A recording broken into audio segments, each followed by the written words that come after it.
O Banco Central aumentou ontem pela 7ª vez seguida os juros básicos da economia brasileira. A taxa passou de 13,75% para 14,25%. É o maior índice desde agosto de 2006.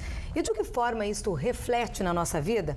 Nós vamos conversar aqui no estúdio com o economista Edson Trajano. Boa tarde. O argumento do governo federal para aumentar a Selic, a taxa, é conter a inflação. Mas o que a gente vê é que os preços continuam subindo, inclusive as tarifas públicas. Por que então o Banco Central adotou essa medida e um novo aumento? Boa tarde, André. Boa tarde, amigos da TV Band Vale.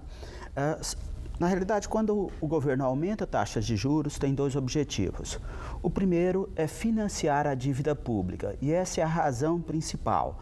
Ou seja, o governo gasta mais do que arrecada. Com isso, o risco de inadimplência por parte do setor público aumenta.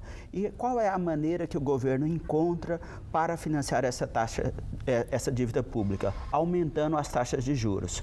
E a segunda razão, aí sim, passa pela inflação. Porque toda vez que aumenta as taxas de juros, reduz venda a prazo, isso contribui para a redução da inflação. Mas só que no caso da inflação brasileira atual, a causa principal não é que os consumidores estão comprando demais. Então, nós temos inflação provocada por duas situações.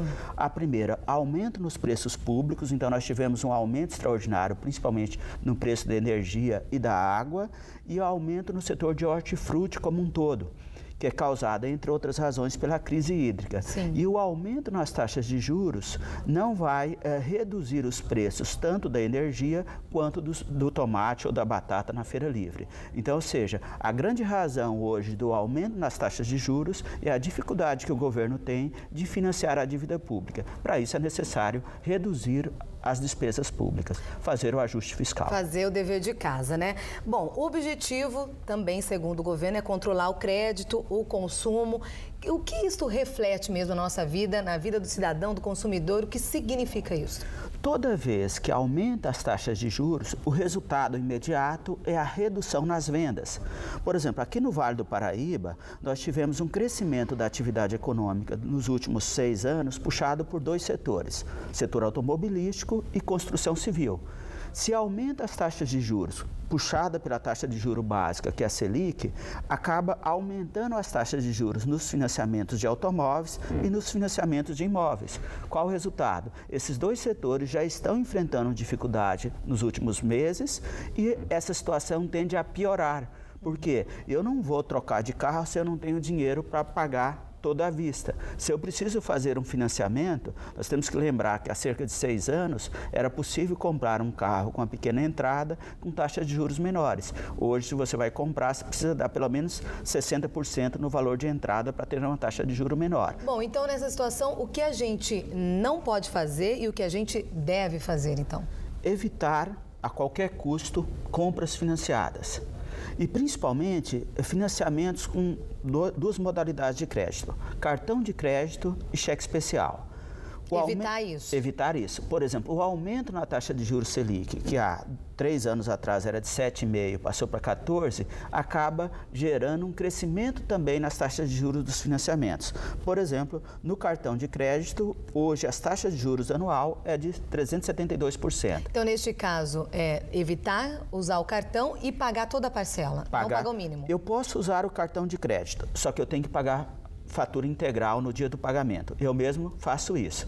Então, eu faço todas as minhas compras usando o cartão de crédito, mas eu faço débito automático da fatura integral no dia do meu pagamento. Assim, eu não pago taxas de juros. Agora, se eu pago só a metade da fatura, o restante que sobra tem taxa de juros elevada. Então, e aí, qual o resultado? Acaba criando uma bola de neve e é o caminho para a inadimplência. E nós temos um crescimento extraordinário da inadimplência, até porque os trabalhadores estão ganhando menos e as taxas de juros e as contas em casa estão aumentando.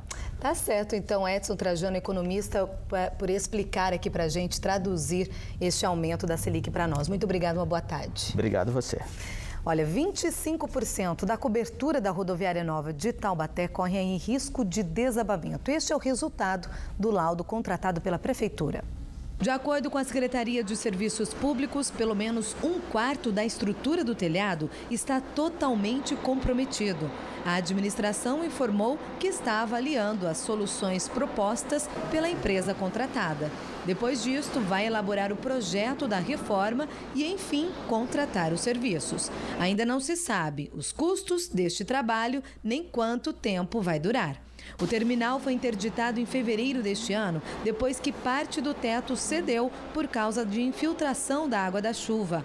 Enquanto a reforma não começa, comerciantes, guichês, taxistas e cerca de 2.500 passageiros dividem todos os dias o espaço do estacionamento ao lado, onde os serviços estão sendo oferecidos provisoriamente.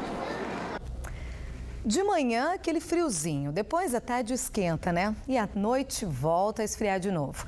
A quinta-feira continua com essas mudanças aí térmicas. Veja então a previsão do tempo.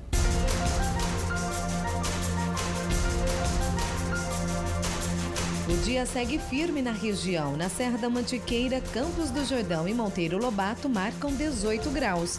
À tarde terá sol e sensação de calor no Vale do Paraíba.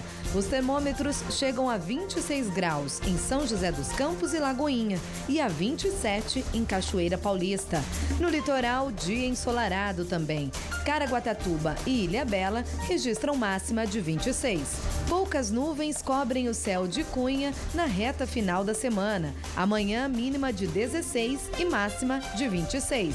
Ubatuba segue com clima agradável. Hoje faz 26 graus e amanhã um pouquinho mais, 27. Depois do intervalo, as artes plásticas são mais um atrativo para os turistas em Campos do Jordão. Hora certa para você, 1h08. O Band Cidade já volta.